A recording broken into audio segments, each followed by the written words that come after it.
Hey everyone! Welcome back to my channel.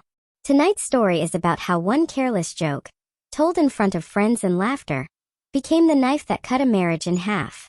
It's called, I Thought Making a Joke About My Husband in Front of Everyone Would Be Funny. Turns out it completely ended our marriage. Trust me, you'll feel every second of this one.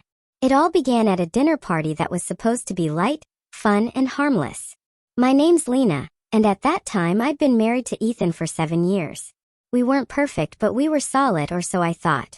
He was calm, kind, the type who avoided drama. I, on the other hand, was the loud, funny one, the one who could make everyone laugh. And that night I went too far. We were at our friend Megan's birthday dinner. 10 people around a long table, wine flowing, jokes flying. The atmosphere was perfect. Ethan sat beside me, quietly smiling, his hand on my knee under the table. I remember feeling proud of us. We'd been through a lot, but we'd made it. I wanted everyone to see that we were still the perfect couple. Then Megan asked, "So Lena, what's your secret to keeping your marriage fun after 7 years?" Everyone turned to me, waiting. I should have said something sweet, something honest. But instead, with a glass of wine in my hand and a fake laugh bubbling out, I said, "Well, it helps when your husband acts more like a roommate than a lover." Laughter erupted around the table. Everyone chuckled, some awkwardly, others loudly. But Ethan didn't laugh. He froze, his hand slipped off my knee. I felt it immediately. The silence between us was deafening beneath the noise of everyone else. I tried to recover, smiling nervously. "Oh, come on, babe, I'm just kidding." But he didn't respond. He just stared at his plate, his jaw tightening. For the rest of the night, he barely said a word.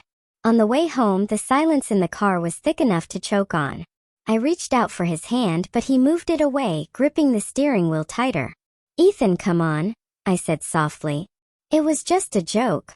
He didn't even look at me. "Do you know what that sounded like?" he asked quietly. "You made me look like a fool, Lena. In front of everyone." My heart dropped. "It wasn't like that." "It was exactly like that," he interrupted, his voice low but steady. "You embarrassed me. And you made it sound like our marriage is a joke to you." When we got home, he went straight to the guest room. That was the first night we slept apart. I thought it would blow over, that he'd cool down. But the next morning he was distant, polite but cold. He didn't argue. He didn't shout. He just stopped caring. Over the next week I tried everything, sweet messages, cooking his favorite meals, apologizing. But something had changed in his eyes. The warmth was gone. Every time I said, "I didn't mean it," he'd just nod and say, "I know." But his tone said otherwise. Then one Friday evening, I came home from work to find the house eerily quiet. The closet doors were open. His clothes gone. His watch, his laptop, his books, all missing. My stomach twisted. On the kitchen counter was a single envelope with my name on it. Inside was a letter. Just a few lines. "Lena, I loved you with everything I had. But love dies when respect does. Last week you made me realize I lost both. You just said it out loud. I hope you find what you're looking for, but it won't be with me. Ethan." My legs gave out. I sat on the floor, reading it again and again, my tears staining the paper. All I could hear in my head was my own voice, that stupid, cruel joke replaying on a loop. "He's more like a roommate than a lover." The next days were a blur. I called him, no answer. Texted him, nothing. I even went to his office, but he'd taken a leave of absence. It was like he'd vanished. Weeks passed, and I thought maybe he'd come back once he'd cooled down. But then, a mutual friend told me he'd moved to another city, started a new job, rented an apartment. Alone. That's when it hit me. He wasn't angry anymore, he was done. And the worst part? The same friends who laughed that night started avoiding me. They saw what my funny moment had cost. Every time someone mentioned Ethan, their tone changed. One even said, "He really loved you, Lena. You could see it in his eyes that night." Right before the joke. That sentence haunted me. So I replayed that evening in my mind over and over. The way his hand felt on my knee, the way he looked at me before I opened my mouth, the shift in his expression after I did. That was the exact second our marriage died. Not in a fight, not in betrayal, but in laughter that wasn't funny.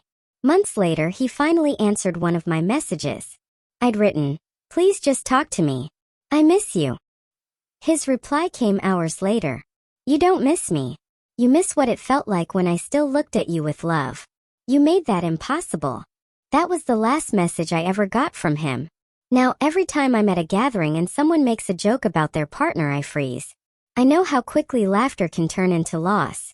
People think marriages end in shouting matches or cheating or big betrayals. But sometimes they end in one careless moment. One sentence that crosses the line between humor and humiliation.